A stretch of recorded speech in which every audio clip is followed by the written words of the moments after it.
and so on and so on and so on and so on and so on and so on.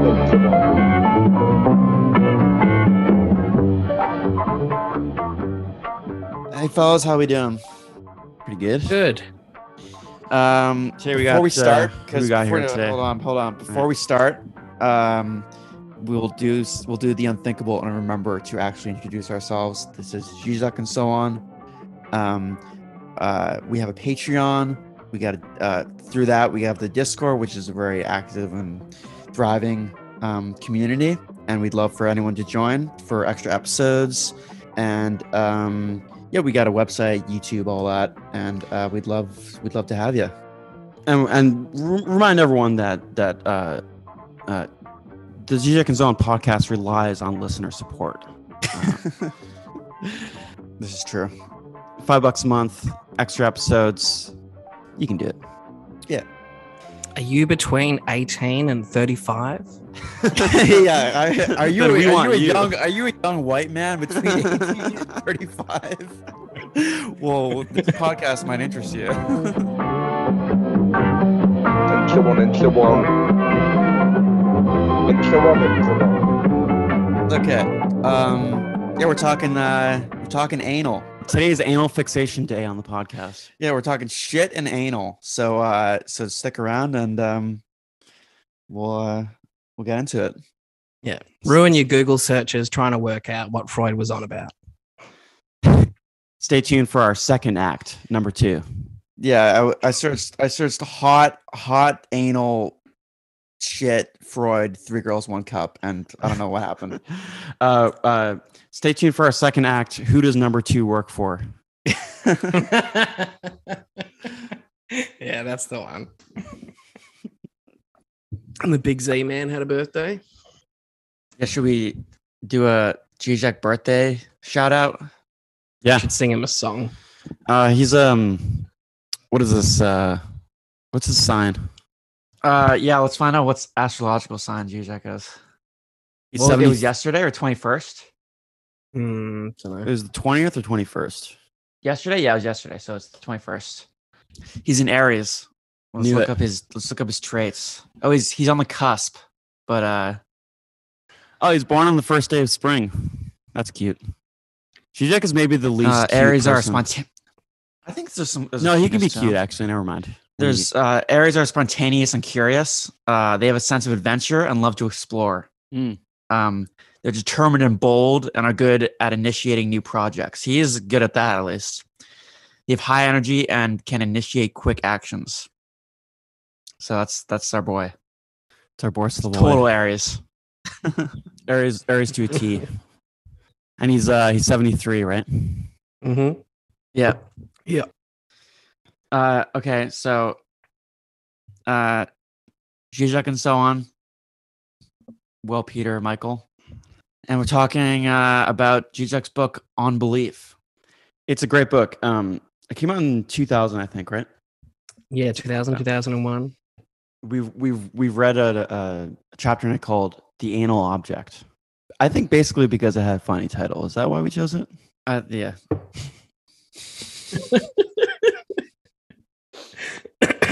No one's taking responsibility for this episode. I'm not entirely clear on. So, like, he's saying, like, how, like, our sense of ourselves comes from a gnawing discomfort that what we are comes from the outside. Or there's kind of complication between our interior and exterior, to the extent that even our interior is kind of outside. Exactly, yeah. Yeah, extimate. And so he begins it with a discussion. Well, at the end of the previous chapter, he's talking about the type of body that cyberspace sort of entails. And he says that cyberspace designates a turn, a kind of negation in the gradual progress towards the disembodying of our experience. In cyberspace, we return to the bodily immediacy, but to an uncanny virtual immediacy, which runs against, I think, our conventional notion as to what cyberspace entails, which is like a disembodied, non-immediate experience, right? Mhm. Yeah, he says like, are we nobody and nothing, just an illusion of self-awareness, whose only reality is the complex interacting network of neuronal and other links. So I think also what he's saying, like for example, in the Hegel and Wired Brain book, is like the process of this integration of our mind to technology is already reminiscent of how like neuroscience views the brain. Like we are kind of reduced to a kind of electrical network, which in some way resembles the what he calls the German idealist position, but is I think crucially different. Right. Yeah, because in a certain way, it does kind of lay bare sort of like the core of subjectivity. Being something that Something that's virtual. virtual and yeah. not we don't exactly like integrate into our spontaneous awareness of things. It's something other than it's like our awareness is based on these processes that we're not overtly aware of. Mhm. But just sorry, in parentheses, how do we want to go about this? Because like I'm a bit confused. Or should we just Like keep talking? how to link them up. Or should we just keep talking? Let's just work through it, because the difficulty with this chapter is that it's mostly composed of examples. Yeah, but exampling what? I think it's basically about subjectivity.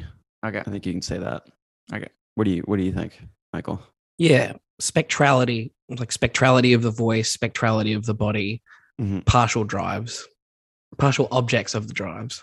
Yeah, and the way in which our access to our bodily experience is already mediated through what is mediated. That is mediated through something that comes from the outside.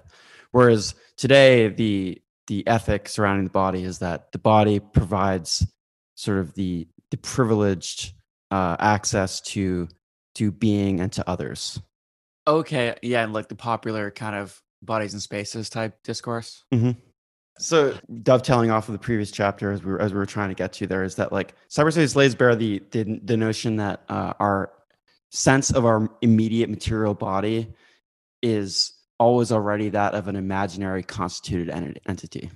Yeah, there's like Well, I think like also in the way that cyberspace sort of takes us out of our immediate situation, and this is what Hegel is talking about in the sense experience chapter of phenomenology of spirit, that our immediate sense of our immediate perception of our environment is mediated through language. And I think you can draw the connection there between language as a sort of universalizing, sort of externally constituted thing, and cyberspace. Yeah, well, but what cyberspace and let's say the neuroscientific perception of like reducing us to this kind of blind complex circuit, what's the difference between that and supposing that in the more kind of like Lacanian or Hegelian sense we exist through language, for instance? Like, are those saying in some sense the same thing? Well, I think they point to our subjectivity. They point to subjectivity itself, And they point to the necessity of mediation. Mm-hmm. I would say, yeah, they do. They both do. But I think he wouldn't say they're the same thing. No, and I think it comes with a twist. It's not it's not an emphasis on virtual reality, but the reality of the virtual. Oh, yeah. Very good point. And I think partly what the more scientific perspective seeks to do is to reduce us to these processes to say that our subjectivity doesn't truly exist in some sense. Whereas Zizek would say, yes, it's virtual. It doesn't exist per se in the kind of like whatever you want to say metaphysical sense, but nonetheless, it exists. Yeah, and in a sense, it kind of doesn't exist. Like it doesn't exist physically, even though it is necessitated by the body. But there's there's the ghosts in the machine, right? Right. So like the allure of these technologies is that you'll be able to do away with the body, but we find that consciousness has to be embodied. So he runs to the example of the Tamagotchi, right? Where you act as if it's a toy, or that the toy's an entity rather than the affective signals, like Pete was saying. Because I was thinking about Turing. So did you know that like in the first incarnation of that Turing test, it wasn't to work out if it was a human or a computer on the other end. It was to work out whether it was a man or a woman. Oh, interesting. Yeah. So there's something to like, so Tamagotchi is just like a cute example, but the idea is that the reason is because men are rational and women are irrational. yeah, because like there's an anxiety about being quantified, right? Like objectifying to objectivize the mind. Mm-hmm. So just like the head meat, right? Just as a series of signals and electrodes, synapses, dendrites, blah blah blah. But the uncanny aspect is that it speaks. Right. Yeah, like nonetheless, it does. Yeah.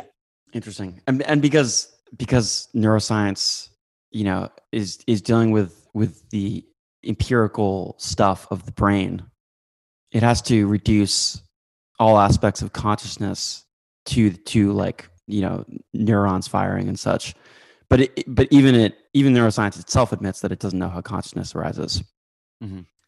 Yeah, they can only talk about it as an epiphenomenon. Right. So he talks about a temporal gap between your knowledge or awareness of that state. So what does he say? It's like the uncanny aspect of genome identification concerns the temporal gap which separates the knowledge about what causes a certain disease from the development of the technical means to intervene and prevent this disease from evolving. So when you try to think through the conscious agent becoming aware of that in that type of like empirical domain. So there's a gap. There's a gap. Like, wait, the gap between, say, like, if you're genetically disposed towards something and through modern scientific techniques, you can be made aware of that. Yeah. And the gap of it being prevented or some type of medical intervention. Mm-hmm. But yeah, and it's interesting because if we are reduced to our genetic code, as geneticists would have it, we lose that gap that you're saying, because like if you are nothing but you kind of like playing out of a genetic code, then like it doesn't leave the kind of space for like action or experience or life world context, whatever, or like, psyche, really. Mm-hmm. And that's one of like the ghastly things about bioethics, where potential parents are put into the position of, do we terminate this pregnancy based on the likelihood of a certain outcome on this mapping of their DNA? So, terrifying. Yeah. Okay, so then he opens up the anal object chapter, with a discussion of the contrast between Egyptian artifice and Greek art. And if someone's offended at the idea that only the Greeks made art and that the Egyptians did not, you got to take it up with Hegel. If there are any ancient Egyptians in the audience, I'll give you Zizek's email. But there's something, I think maybe part of the difference is like there's something very inscrutable about the Egyptian artifacts. Like they're not aesthetically pleasing in the same way that ancient Greek, artifacts are. That's true, yeah. Because they seem to like imply something other than what they are, whereas like the Greek forms are like very much like about the objects themselves. Right. Yeah, like the ancient Egyptian, the obelisks and the Sphinx are the examples that Zizek is discussing here, are kind of caught in a certain expression of spirit. He's saying that like the artificer still struggles with the material, unable to achieve direct expression of spirit in it. So that he says that like the Sphinx is kind of like, what does he say? Let me just find this. It doesn't look anything like a real Sphinx. It doesn't look anything like a real sphincter, maybe we could say. Ooh, indeed. Nice one. Yeah, so Hegel says that Sphinx as half man, half animal, as the spirit not yet liberated from its material constraint. Within this horizon, man as such appears only as in a tomb, as the empty space for the dead body, not as a living subjectivity. So what is he saying there? It doesn't properly speak, he says, that like there's clear that there's something encoded in the hieroglyphs, in these pseudo concrete forms, but there's something still kind of, as you said before, like impenetrable about it. Mm-hmm. Yeah, he was saying it's a shift from something found in nature to when subjects start to produce themselves as objects. Mm-hmm. Right. Yeah. The hieroglyphics are, encoded in some way. And at like comparatively, if language eludes, subjectivity, then there's still something kind of hidden in this image of subjectivity. Yeah, there's something like not like it hasn't quite reached the level of abstraction, I think. Right.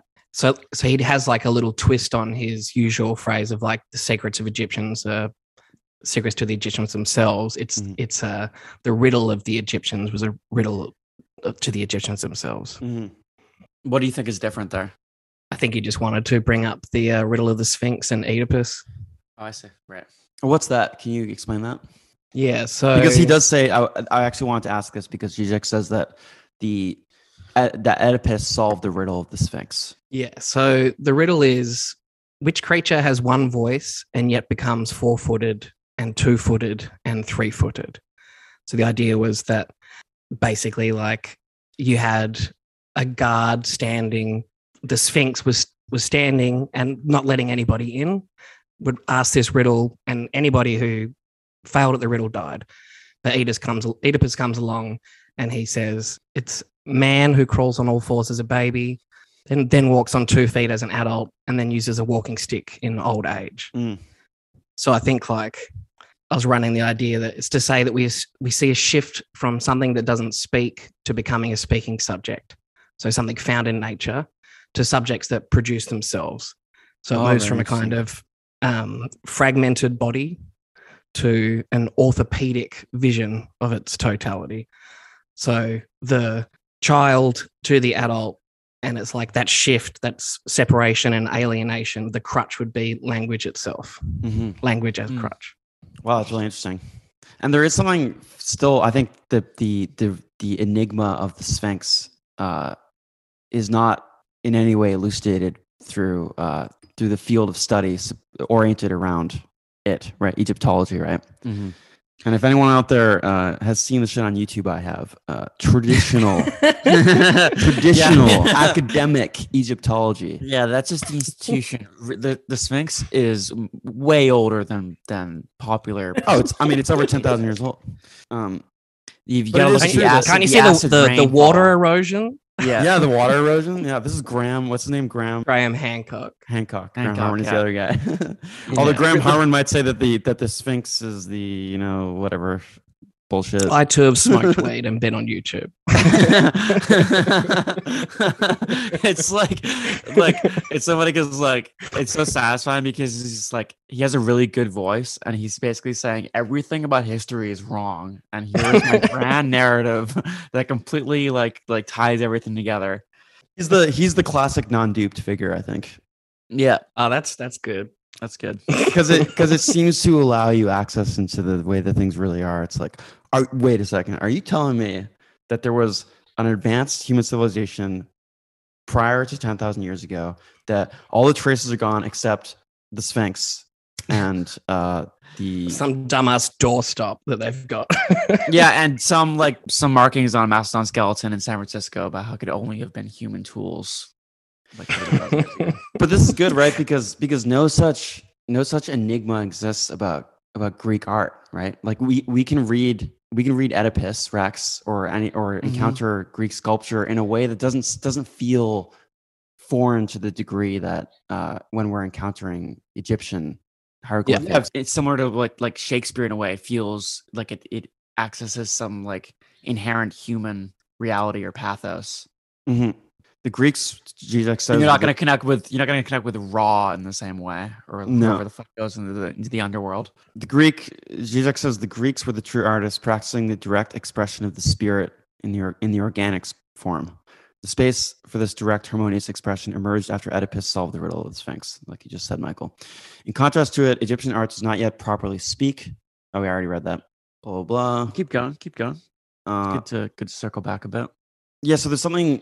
I find this interesting, the image of the Sphinx as kind of like as half man, half animal, as spirit not yet liberated from its material constraint. That's Because- cool because nonetheless it is a material form. And this is the thing. This is like when Hegel says spirit is a bone, right? Mhm. That like there is expressed in materiality the spirit, but the bone he's referring to is the Adam's apple, right?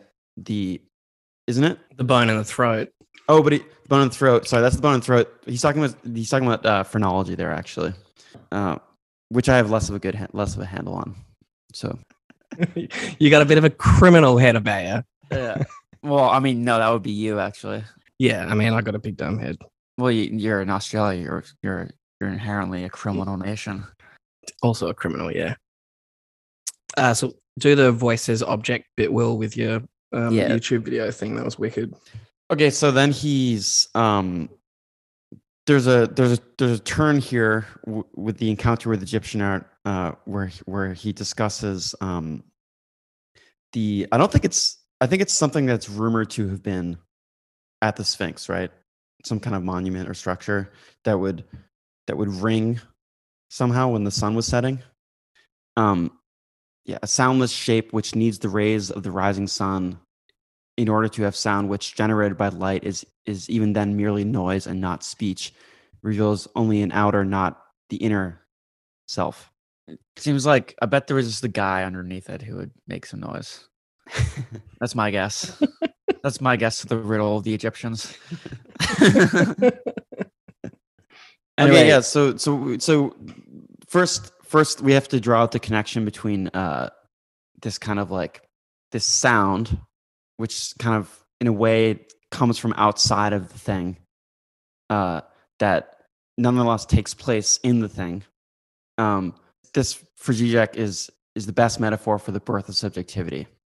Interesting, yeah. Subjectivity Like the here- voice, yeah, the voice is kind of has an uncanny connection to the body. Like it never quite fits like Mhm. totally. Yeah.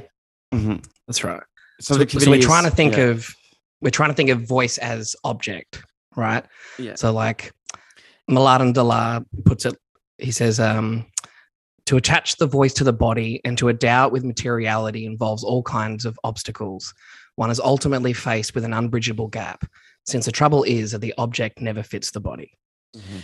But there is this whole thing, and like you just referenced, Michael, Lon Dolar's book, "A Voice and Nothing More," is certainly the text to encounter this theory of the voice, but in a very condensed form. Zizek is talking here about how the voice displays a spectral autonomy. It never quite belongs to the body we see, so that even when we see a living person talking, there is always a minimum of ventriloquism at work.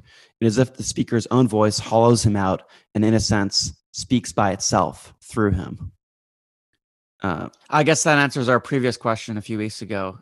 We Yeah. are ventriloquized. Quite literally, yeah. Yeah. Yeah. Is the voice and nothing more a reference to Edgar Allan Poe? Probably, yeah. It's a great name for a book. It really is, yeah. It's perfect.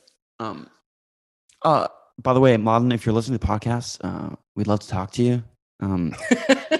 If you look in the inbox from like 2 years ago, you'll see that I emailed you.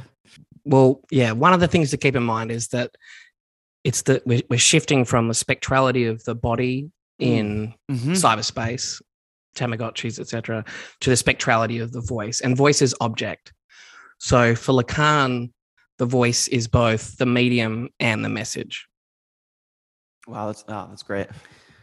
Like, does this is just a question out of curiosity? Does he say much about the sound element of the voice? Where like, yes, the voice is necessary and constitutive of language, but what about its like, It's timbre. He calls it yeah. acousmatic.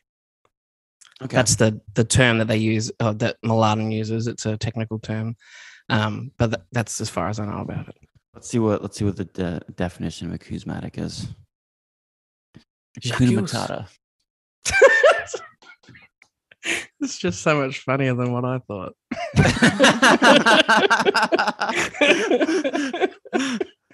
Yeah, his phrase for it, it's a Hakuna Matata, and it's defined as till the end of your days. So it's a Yeah, bit it's, enigmatic there. It's what is it called? A something philosophy. Yeah. Let's look up the lyrics to Hakuna Matata. I think they'll do a lot of work here. Okay, What a so wonderful phrase. so you can say that there's a shift in our typical understanding of the voice is that it's my voice, your voice, her voice, his voice, their voice, to a its voice. Mm-hmm. The subject and its voice. It's a problem-free philosophy. philosophy. Hakuna Matata. It means no worries for the rest of your days. Yeah. It's a wonderful phrase. Ain't no passing craze. So I think there's something there, it's a craze. It's about language. It's timeless. But yeah, it's about, you're saying the transformation of the voice from like into like its voice. Is that what you were saying? Yeah, like I think we tend to think, along with certain other aspects of a person's physical being, like the eyes, for instance, or their face. There's like something deeply particularizing about their voice.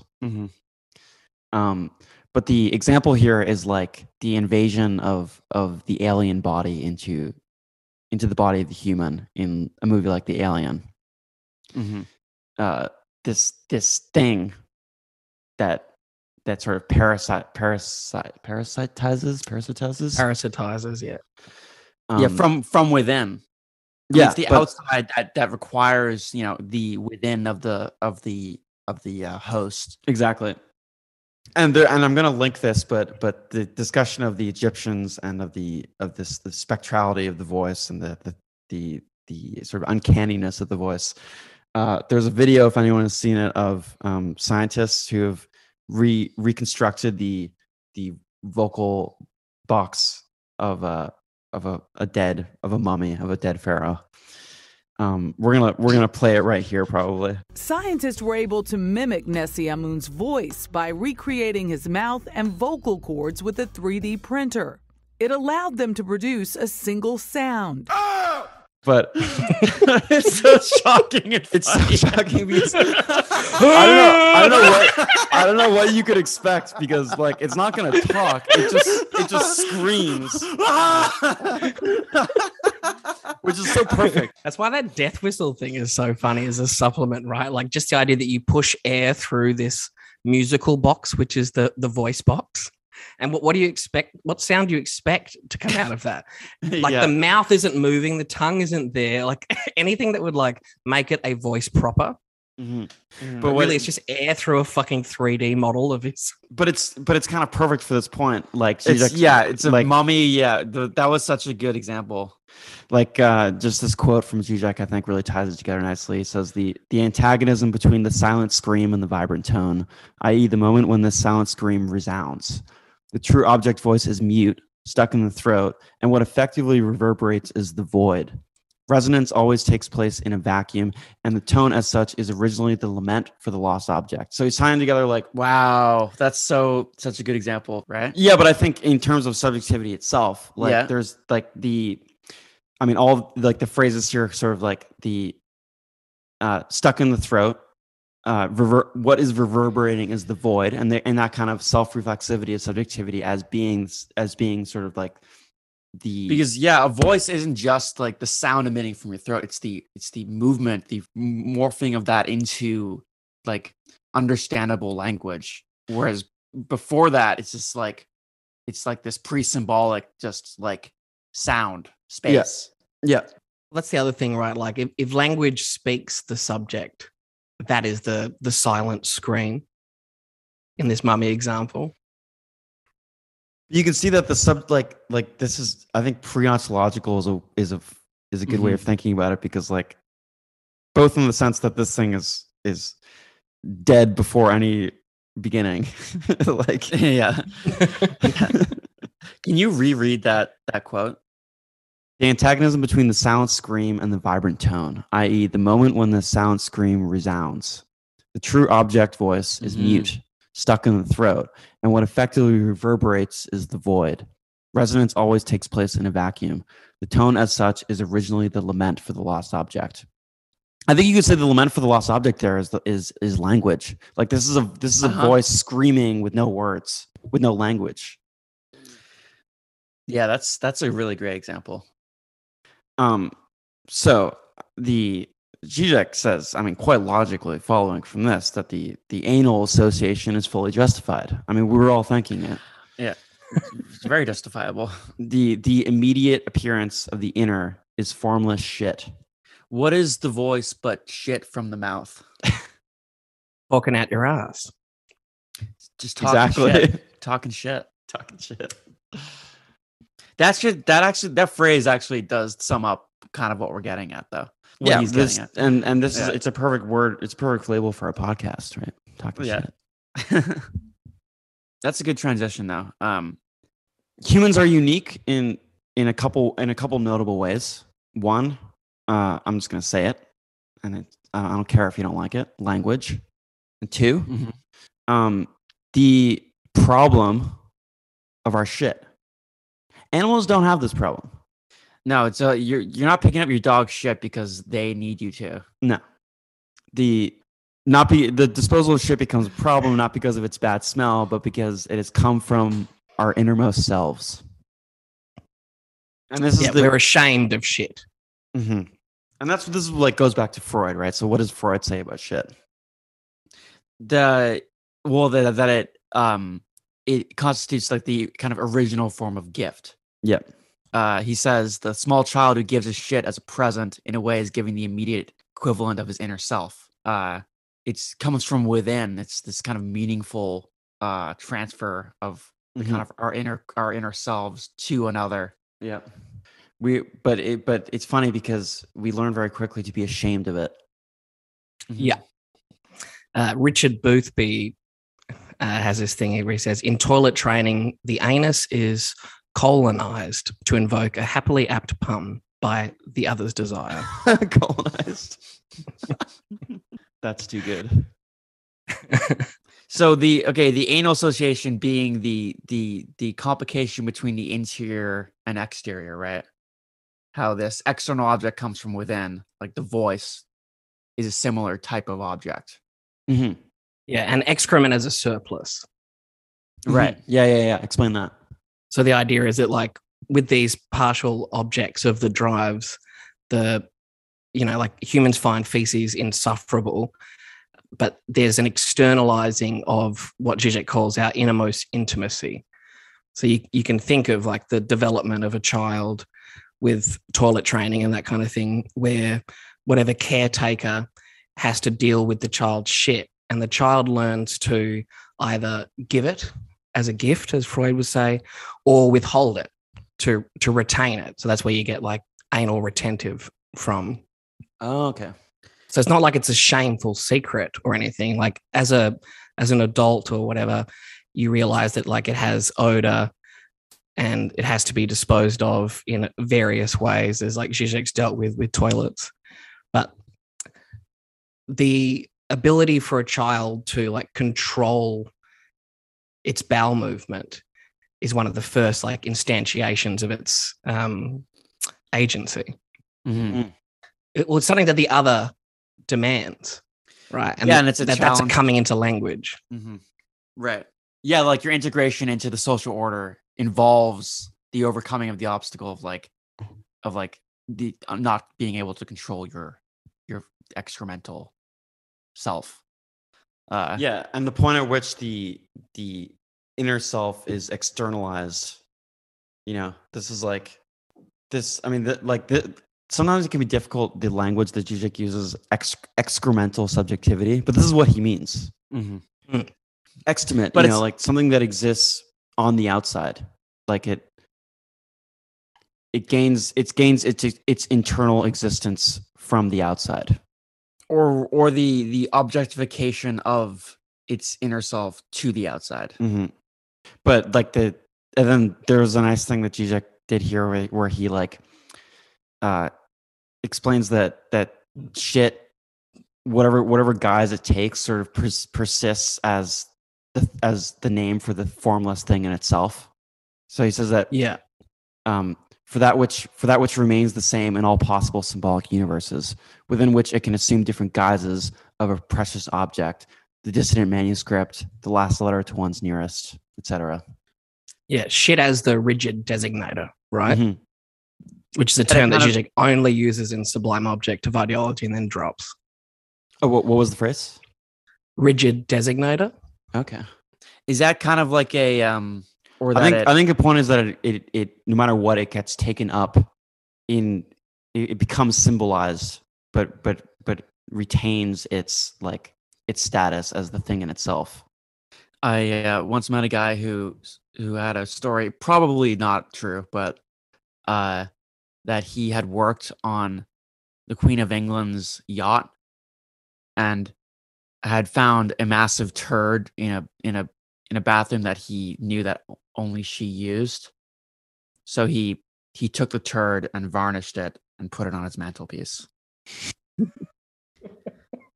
The queen herself upon the mantle. The queen herself. The shit of the monarch. I've got quite a long thing, but I'll just read it to you guys. We don't have to put it in the podcast. So this is by William Burroughs. This reminded Dr. Benway of an amusing anecdote about a man who taught his anus to talk. The man accomplished this feat through a series of inverted farts, similar to gulping air in order to force oneself to belch, until he had perfected the skill well enough to tour, where he performed an amusing ventriloquist act entitled The Better Ole. The anus, however, soon acquired the ability to speak on its own. At first, the anus's autonomy seemed to improve the act, for now its owner, or as the man now his anus's partner, could improvise the routine. But eventually, in increasing the anthropomorphic fashion, the anus acquired the ability to eat and drink. And while this too was incorporated into the act, the anus also, and most problematically, developed a massive inferiority complex and began demanding civil rights. Since such rights were not forthcoming, the anus would get drunk and have crying jags. Nobody loved it and wanted it to be kissed the same as any other mouth. Finally, it talked all the time, day and night. You could hear it for blocks, screaming, "Shut up," and beating it with his fists and sticking candles up it. But nothing did any good, and the arsehole said to him, "It's you who will shut up in the end, not me, because we don't need you around here anymore. I can talk and eat and shit." Yeah, that's what we're getting at in a way. It also reminds me of you mind if I ask you a few questions? Exactly. Yeah. Dude, that was mine as well. Which is a good transfer over to what he writes about Jim Carrey in the next passage. It took me ages to find. I was like, I know that there's a film where somebody bends over and talks out their ass. Ace Ventura, baby.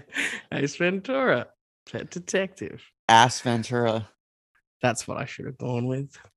Also, there's a Beckett, a slightly more refined example, maybe.